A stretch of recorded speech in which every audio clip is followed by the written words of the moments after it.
Shalom Aleichem, everybody. Ariel bar Tzadok here from the KosherTorah School, found online, KosherTorah.com.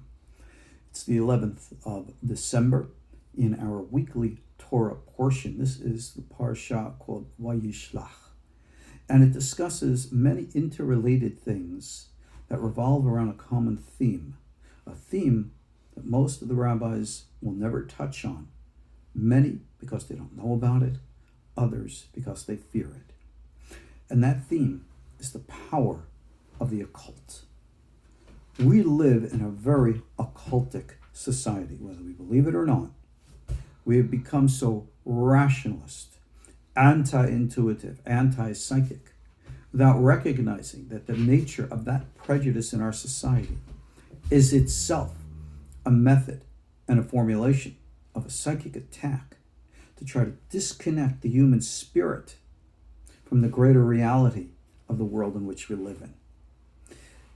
This week's Torah portion, we have famous biblical episodes. Jacob encounters his brother Esau.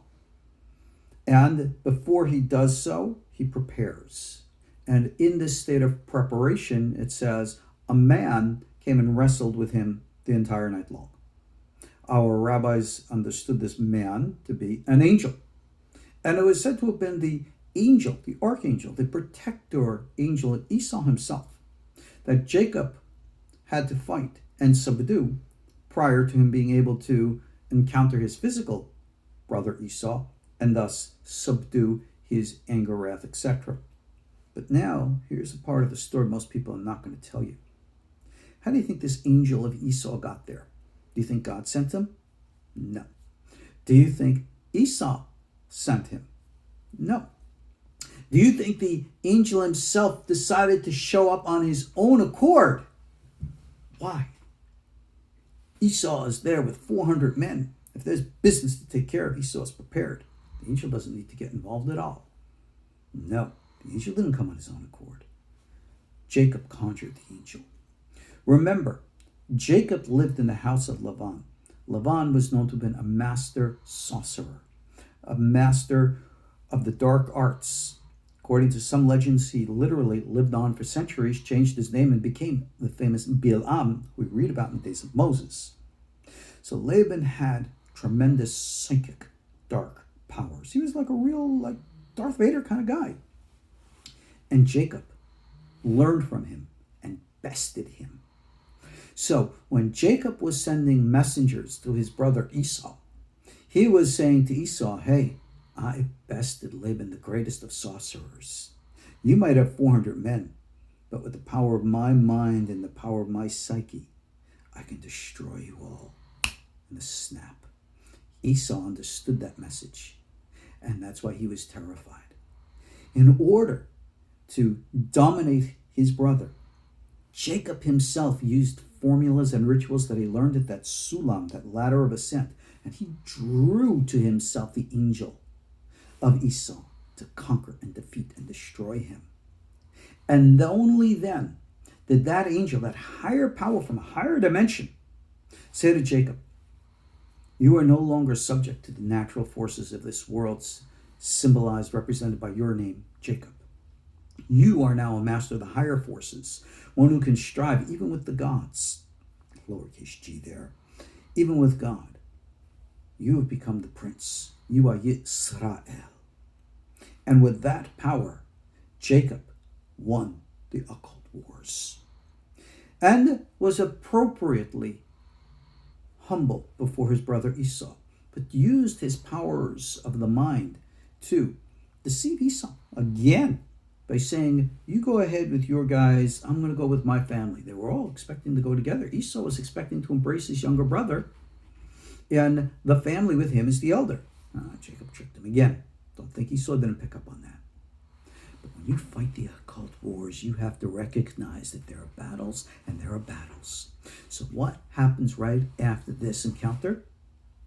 Dinah, Jacob's daughter, innocent, naive maybe, goes out to hang out, and she gets kidnapped and raped.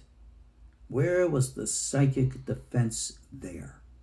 You got to understand that when we're talking about dealing with the powers of the occult, this is not something nebulous, symbolic, psychological only. It's in the real world. And if you don't take the appropriate, necessary steps to defend and protect yourself, both psychically and physically, you can become a victim. And sometimes that which is taken from you, you can never get back. The trauma that was suffered by Dinah affected her for the rest of her life. Go and study what happens to Dinah. Where did she go? You have all kinds of midrashim that state what happens to her. But we never hear of anything very positive. Now, this is all a result of the occult wars because Dinah, the daughter of Leah, wasn't careful. In our Torah tradition, we yell and scream all the time for the women to be appropriately modest, cover themselves in appropriate modest clothing and attire, to act in appropriate modest ways. And today, look at what's happened to women. Look what's happened to femininity. The nature of women's fashions promote women to dress, let's be blunt, like whores. It's disgusting. And I, as a religious man, am not the only one who comments on this. People have been commenting this. Women themselves comment on this. And you can wave your flag of independence, say, I'm free to do whatever I want. And yes, you are. You can do whatever you want. But don't expect there not to be consequences. You can create your own reality, but that reality stops at the limit of your person. Other people's realities, how they look at you, also matter. So, modesty for women, obviously, but also for men. Because sexuality, violence, these are the ways and means of the dark side which seek to draw in and bring down. And that is the nature of the occult wars that we fight. We have to learn from biblical example what to do and what not to do. So, for those of you who follow me, you know on Wednesday evenings on Facebook, I do a live class for my book, Protection from Evil. I go beyond the book. We discuss a whole bunch of things. If you've not attended the class, try attending the live class. Recordings, of course, will be up there. You got to get the eBook. All right, it's not available in print anymore. You get the eBook. It's there for you. You want to create an environment of holiness for you, you get the Shivitis, like the ones I got behind me here. Go to our website, KosherTorah.com. You'll see what's there. Take a look and see what we have to offer you in courses, teachings, how to defend yourself in the occult wars. You cannot escape this battle. You're already in the midst of it.